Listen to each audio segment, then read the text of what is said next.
नमस्कार, मैं हूं संजय शर्मा। आप देख रहे हैं 4 PM news network.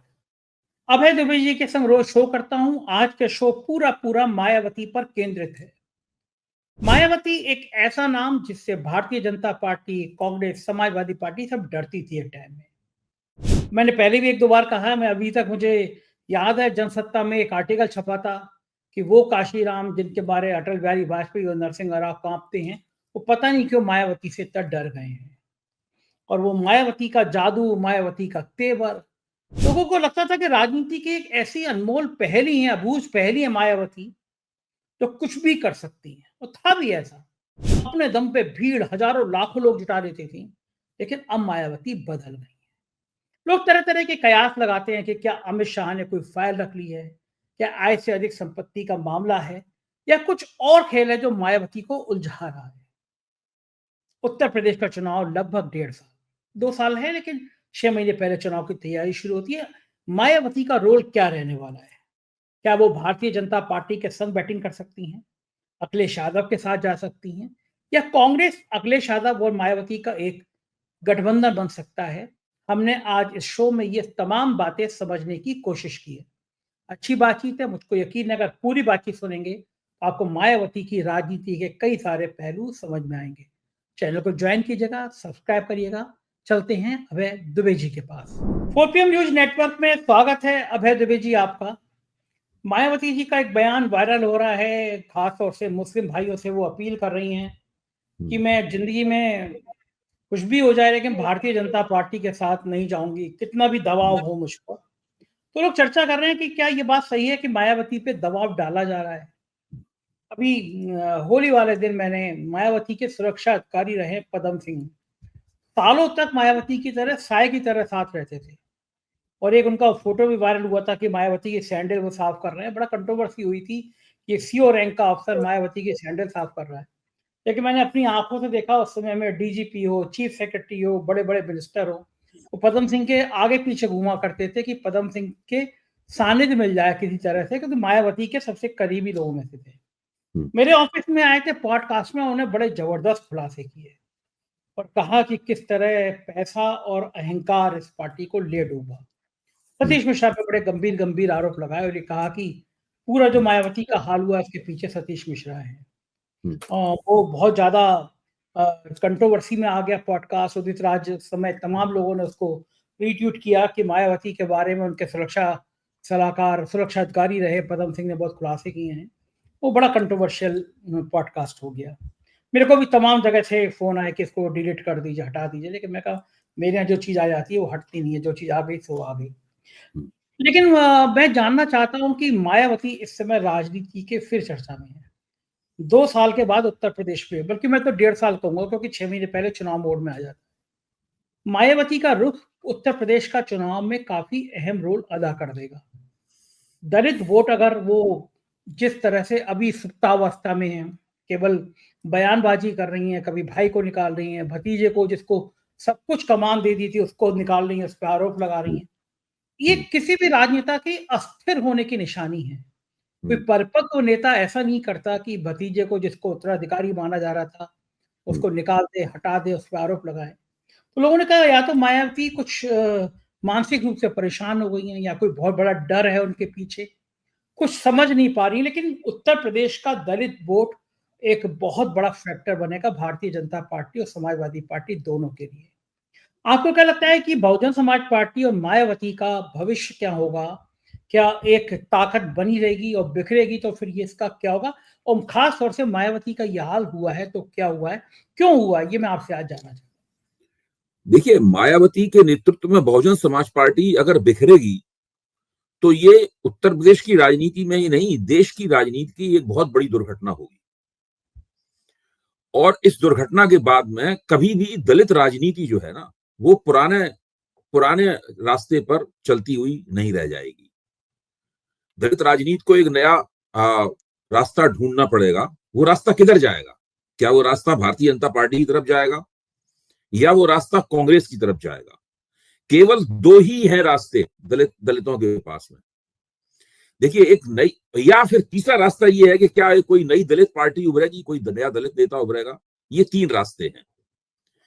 Uttar Pradesh मैं जिस तरह कांशीराम ने दलित आंदोलन को एक नया रूप दिया, बहुजन समाज पार्टी की स्थापना की, उसके बाद में पंजाब में उसने एक बहुत आतंकवाद के जमाने में बहुत महत्वपूर्ण और ऐसी भूमिका निभाई जिसकी सब लोग तारीफ करते हैं। आतंकवादियों का जो सामना किया वहां पे, और सत्ता के बिना किसी लालच में, लोकतंत्र के स्वार्थ में जो बीएसपी ने कांशीराम के नेतृत्व में पंजाब में सामना किया था, वो अपने आप में बहुत अभूतपूर्व घटना थी। उसके विवरण मौजूद हैं। मैंने भी कांशीराम पे जो पुस्तक लिखी है उसमें उसका विवरण दर्ज किया है। लेकिन धीरे धीरे भारतीय जनता पार्टी केवल उत्तर प्रदेश में, बहुजन समाज पार्टी केवल उत्तर प्रदेश में सिमट कर रह गई। और चूंकि उत्तर प्रदेश बहुत बड़ा प्रदेश है और वहां पे होने वाली राजनीति, दिल्ली की सत्ता के लिए रास्ता खोलती है, इसलिए दूसरी जगहों से बसपा हटी, उत्तर प्रदेश में सिमटी। इससे बसपा के रुतबे के ऊपर कोई असर नहीं पड़ा, एक तरह से वो रुतबा बढ़ गया। आप देखिए अब स्थिति क्या है, आज की स्थिति क्या है। आज की स्थिति यह है कि सब लोग आश्चर्यचकित हैं कि बसपा अपना कदम वापस क्यों खींच रही है, बसपा के ग्राफ में इतनी गिरावट क्यों आ रही है। बुद्धिजीवी भी चकित हैं, पत्रकार भी चकित हैं। आज के इंडियन एक्सप्रेस में एक पूरे पेज का, पेज नंबर 18 पर बिग पिक्चर नाम का जो कॉलम है उनका, उसमें पूरे पेज का एक लेख प्रकाशित हुआ है। यह लेख दीप्तिमान तिवारी और लालमणि वर्मा ने लेख लिखा है। अगर आपके पास में अखबार हो, एक सेकंड, जो आपके पास में अखबार हो जरा उसकी फोटो दिखाइए दर्शकों को। देखिए आर्टिकल, ये देखिए, बीएसपी, ये फोटो वही बिजनौर का है। जी जी। तो इस लेख का शीर्षक है बीएसपी इन रिट्रीट, और शुरुआत वहां से हुई है कि दोनों ये लेखक जो हैं वो बिजनौर जाते हैं। बिजनौर से ही मायावती पहली बार सांसद बनी थी, और उस चुनाव के दफ्तर जाते हैं। वो देखते हैं कि दफ्तर बिल्कुल सुनसान वीराना पड़ा हुआ है, और जो नीले रंग का जो पेंट है जिसपे लिखा हुआ है जिला कार्यालय बहुजन समाज पार्टी बिजनौर, वो पेंट भी उखड़ रहा है, बहुत दिनों से उसके ऊपर वो रंगाई पुताई भी नहीं हुई है। और वहां पर एक टूटी हुई कुर्सी पर 74 साल के अमर सिंह जी बैठे हुए हैं, जो कि मायावती के बहुत पुराने कार्यकर्ता हैं। अब अमर सिंह जी उस चुनाव की स्मृतियों साझा करते हैं दोनों पत्रकारों से, लालमणि वर्मा से और दीप्तिमान तिवारी से। वो बहुत महत्वपूर्ण है। उसमें अमर सिंह कह रहे हैं कि यहीं से देखिए बहुजन समाज पार्टी की कामयाबी की जो है वो यात्रा शुरू हुई थी।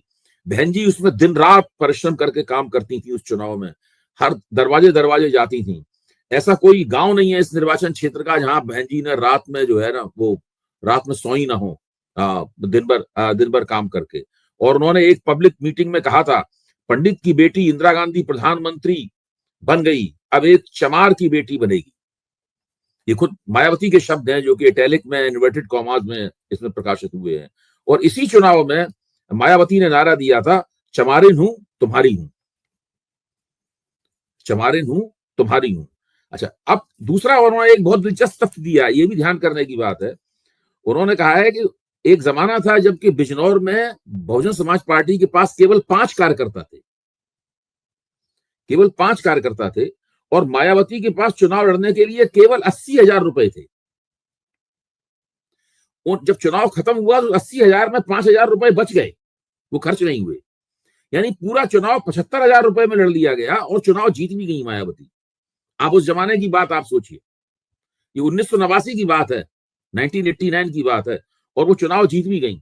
और इस चुनाव में मायावती की जीत के बाद में कांशीराम ने ये कहा था कि अगर मेरे पास 1 लाख रुपए होते तो मैंने हरिद्वार का 1987 का चुनाव भी जीत लिया होता। क्योंकि मेरे पास 1 लाख रुपए नहीं थे, इसलिए मैं हरिद्वार का 1987 का चुनाव नहीं जीत पाया। आप इससे अंदाज लगाओ कि सबके गंगा यमुना में पानी कितना बह चुका है, वक्त कहां से कहां पहुंच गया है। एक आपने अपने पॉडकास्ट का जिक्र किया, उसमें सतीश मिश्रा जो बहुत बड़े वकील हैं और मायावती के खासुल खास हैं, आपने उनका जिक्र किया। आपने उनके सिक्योरिटी एडवाइजर पदम सिंह है, उनका जिक्र किया। यहाँ पे इस पूरे लेख में ऐसे बहुत से कार्यकर्ताओं के साथ बातचीत है जो कि बहुजन समाज पार्टी के वरिष्ठ कार्यकर्ता हैं। ये दोनों पत्रकार मायावती के अपने जन्म स्थल गौतम बुद्ध नगर का जो बादलपुर गांव है वहां भी गए, और वहां भी लोगों से उन्होंने बातचीत की। खास बात यह है कि बिजनौर में, अब जो महत्वपूर्ण बात मैं कहना चाहता हूं, जो राजनीतिक बात है जिससे कई हम लोगों की चर्चा खुलेगी, इससे बिजनौर में जिस वक्त मायावती एमपी का चुनाव जीती थी, उसी वक्त बिजनौर से विधानसभा का चुनाव बीएसपी के टिकट पर रामेश्वरी देवी जीती थी। यानी बीएसपी की एमएलए बनी थी वो। मायावती बीएसपी की एमपी बनी थी, वो बीएसपी की एमएलए बनी थी। और आज रामेश्वरी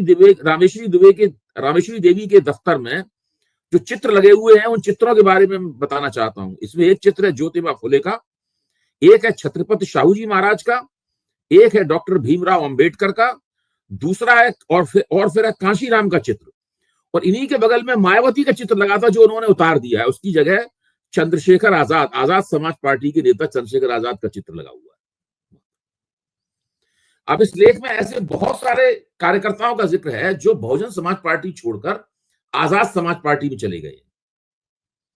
नगीना, जहां से चंद्रशेखर आजाद इस बार एमपी चुने गए हैं, वो बहुजन समाज पार्टी का गढ़ हुआ करता था। नगीना जो निर्वाचन क्षेत्र है, बहुजन समाज पार्टी का गढ़ हुआ करता था। वहां से चंद्रशेखर आजाद जीते हैं। क्यों जीते हैं, इस लेख में वो कारण स्पष्ट रूप से नहीं लिखा है, लेकिन जिस तरह विवरण है, उस विवरण से एक बात समझ में आती है कि वहां पर जो दलित वोटरों के साथ साथ में जो अति पिछड़ा वोटर है, और अति पिछड़ा वोटरों में राजनीतिक काम करने वाले जो जमीनी कार्यकर्ता हैं, वो सारे के सारे चंद्रशेखर के साथ खड़े हुए। मतलब ये लेख इशारा करता है कि बहुजन समाज पार्टी का जो जनाधार है, जो दलित वोटर है और अति पिछड़ा वोटर है, वो एक नए नेता की तलाश कर रहा है। कुछ को वो नया नेता मिल गया है, बाकी उस नए नेता की तरफ उम्मीद भरी निगाह से देख रहे हैं।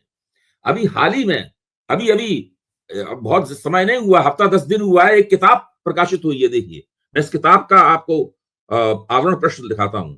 ये प्रोफेसर सुधा पै, जो कि बहुत बड़ी राजनीति शास्त्री हैं, जवाहरलाल नेहरू विश्वविद्यालय में थी, अब अवकाश ग्रहण कर चुकी हैं वहां से। उन्होंने डॉक्टर सज्जन कुमार के साथ मिलकर ये किताब लिखी है। इस किताब का 5 अप्रैल को इंडिया इंटरनेशनल सेंटर में लोकार्पण है, उसके ऊपर चर्चा होगी। उस चर्चा में मुझे भी भाग लेने के लिए निमंत्रित किया गया है। 3 जो पैनलिस्ट होंगे उनमें से एक मैं हूं। और इसका शीर्षक है माया मोदी आजाद, हिंदुत्व के दौर में दलित राजनीति।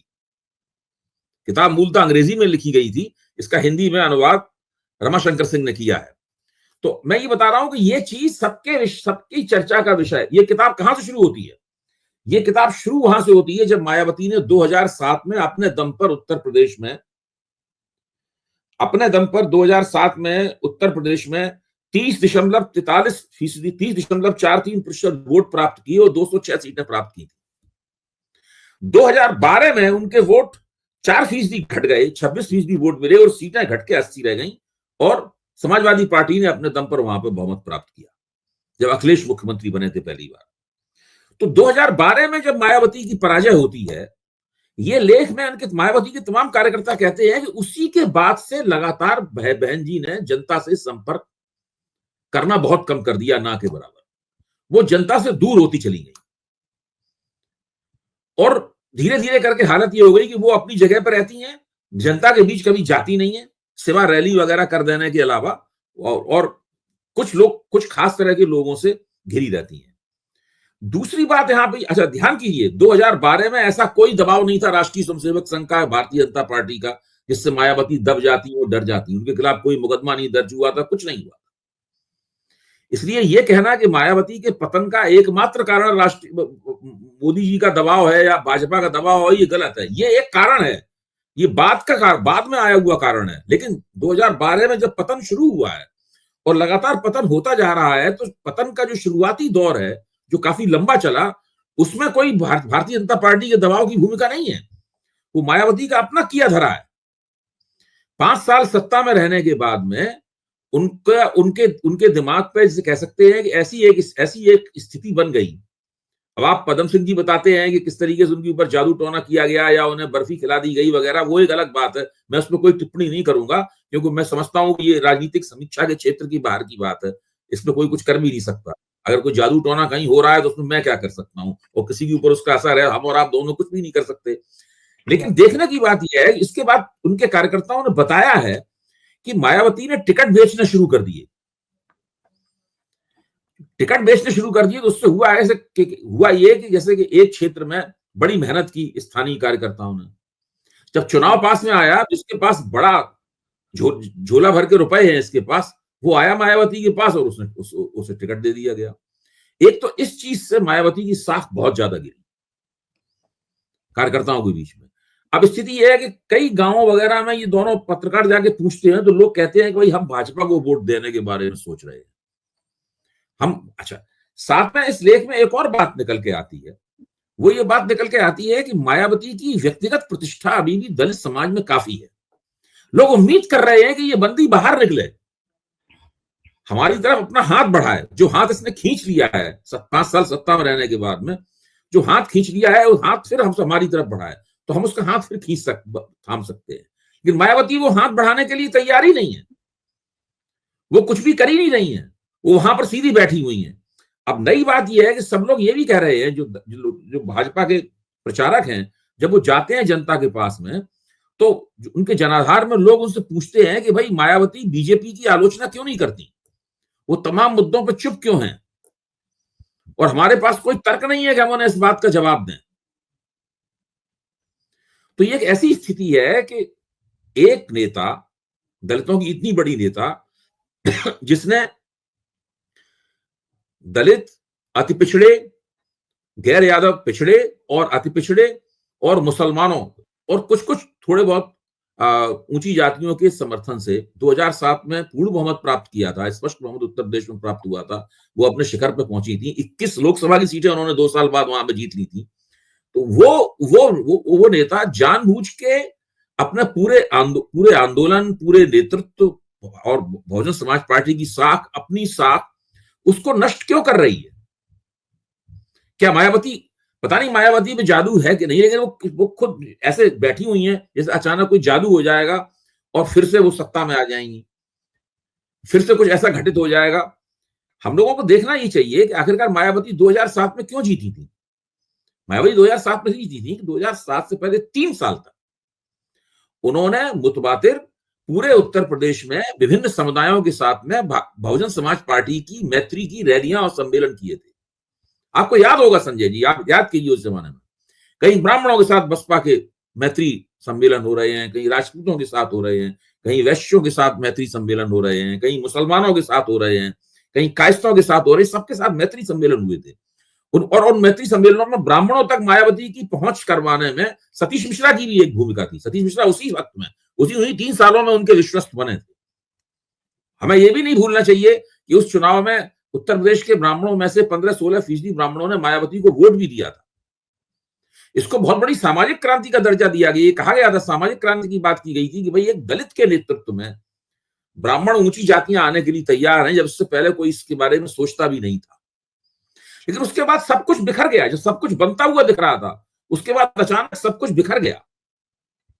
ये एक बहुत बड़ी बात है। तो इसमें बहुत सारे फैक्टर हैं। ये एक ऐसी पहेली है जिस पहेली का हल अभी हम लोग सब तलाश करने की कोशिश कर रहे हैं कि मायावती ने जो रवैया अपनाया है, जिस तरह वो अपने घर में बैठ गई हैं, कुछ भी वो करना नहीं चाहती। इसमें रणधीर सिंह बेनीवाल, जिन्हें मायावती ने अभी अपने भाई आनंद कुमार की जगह बसपा का दूसरे नंबर का नेशनल कोऑर्डिनेटर बनाया है, उनके साथ बातचीत भी है। जब पत्रकारों ने उनसे पूछा बेनीवाल से कि भाई क्या आप बसपा का जो गिरावट हो रही कैसे दूर करेंगे, तो उन्होंने कहा देखिए अभी अभी मेरी नियुक्ति हुई है, हम लोग इसका अध्ययन कर रहे हैं, बहन जी के साथ मिलकर हम लोग फिर एक योजना बनाएंगे। मेरा मानना यह है कि रणधीर सिंह बेनीवाल की नियुक्ति बहुत महत्वपूर्ण है। इसका कुछ ना कुछ रंग लाएगी नियुक्ति, क्योंकि रणधीर सिंह बेनीवाल को कोई जानता नहीं है, जानता नहीं था। मेरे ख्याल से आपने भी नाम नहीं सुना होगा इनके पहले, रणधीर सिंह बेनीवाल नाम नहीं सुना। भाई अचानक एक ऐसे व्यक्ति को जो जिला स्तर का व्यक्ति था, जिला स्तर का नेता था, उसको उठा के क्यों किया गया? तो उनका बामसेफ का इतिहास है। बामसेफ वो संगठन है जो कांशीराम ने 78 में बनाया था और जिसके बारे में कांशीराम कहते थे कि ये एक छाया संगठन है। तो वो मुझे लगता है कि कहीं ना कहीं वो छाया संगठन जो है वो बहुजन समाज पार्टी की या बागडोर अपने हाथ में ले रहा है। ये दलित ब्यूरोक्रेसी का संगठन है। रणधीर सिंह बेनीवाल उसकी नुमाइंदगी करते हैं। बेनीवाल को मायावती पे दबाव डलवा के बैठाया गया इस पद पर ताकि कुछ संगठन का कील कांटा वो दुरुस्त कर सकें। और ये एक बहुत बड़ी घटना है। इससे देखिए हो सकता है कि बसपा की किस्मत थोड़ी सी करवट ले।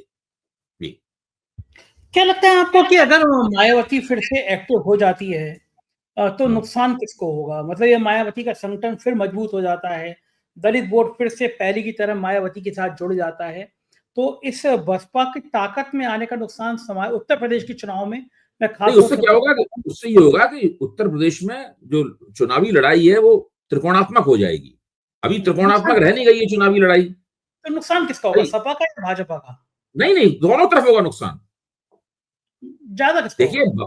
हाँ देखिए, भारतीय जनता पार्टी को काफी अच्छी खासी संख्या में अति पिछड़े वोट मिलते रहे। भाई केवल ऊंची जातियों के आधार पर और लोधी समाज जैसा जो एक स्थायी वोट है पिछड़े वर्ग पिछड़े वोटरों में, इन दोनों के आधार पर तो भाजपा उत्तर प्रदेश में चुनाव नहीं जीत सकती। उत्तर प्रदेश में चुनाव जीतने के लिए ऊंची जातियों का वोट उसे चाहिए ही चाहिए, लोधियों का भी वोट उसे चाहिए, और साथ में अति पिछड़े समुदायों के वोट भी चाहिए। और बसपा उस समय तक खड़ी नहीं हो सकती जब तक कि उसके पास अति पिछड़े समुदायों के वोट न जाएं। मुसलमान अब मायावती के साथ दोबारा जुड़ने वाले नहीं है, ये इस पे मैं स्पष्ट हूं, मैं इस पे गारंटी के साथ कह सकता हूं। मुसलमान वहां रहेंगे जहां पर राहुल गांधी रहेंगे। मायावती के साथ मुसलमान तभी जुड़ सकते हैं जबकि मायावती राहुल गांधी और अखिलेश के साथ में एक समझौता कर लें, तब तो मुसलमान वोट मिल जाएंगे, वरना मुसलमान वोट नहीं मिलेंगे। और उस सूरत में किसी निर्वाचन क्षेत्र में मुसलमान वोट मिल सकते हैं जहां वो अच्छा मुसलमान उम्मीदवार खड़ा करें। होता ही है कि मायावती के जो मुसलमान उम्मीदवार होते हैं वो भी शुरू से ही पैसे के दम पर टिकट लेते हैं, उनकी पोल खुली हुई होती है, उनको मुसलमान भी वोट नहीं देते। ये स्थिति है। मायावती बहुत से मुसलमान, पिछली बार मायावती ने बहुत बड़े पैमाने पर मुसलमान उम्मीदवारों को खड़ा किया था, उनको वोट ही नहीं मिले। सारे वोट तो कांग्रेस के उम्मीदवारों को और समाजवादी पार्टी के उम्मीदवारों को मिले। तो लड़ाई तितरफा हो जाएगी, चुनाव काफी जटिल हो जाएगा। फिर जो अभी जैसा होता नहीं कि अभी दो चुनावों में, दो लोकसभा चुनावों में और विधानसभा चुनावों में भाजपा जो है एक तरफा सा चुनाव जीतती हुई लगी।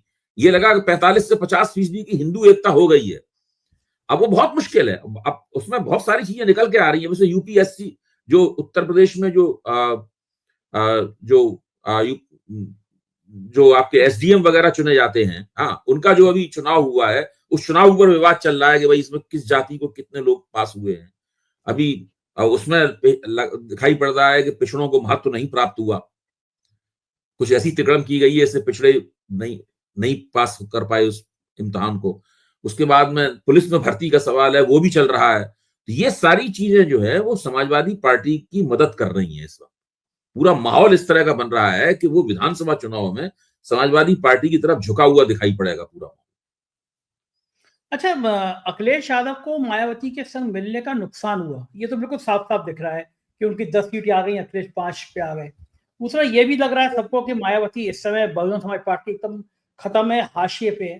तो ऐसी सूरत में जो लोग कह रहे हैं कि अखिलेश और मायावती को मिल जाना चाहिए, राजनीतिक रूप से अखिलेश क्यों मिलेंगे मायावती से? अखिलेश को लगता है कि मायावती आता नहीं है उनकी तरफ। बात सही है, मेरे ख्याल से राजनीतिक रूप से अखिलेश के लिए कोई वजह नहीं है कि वो मायावती समझौता करते घूमे।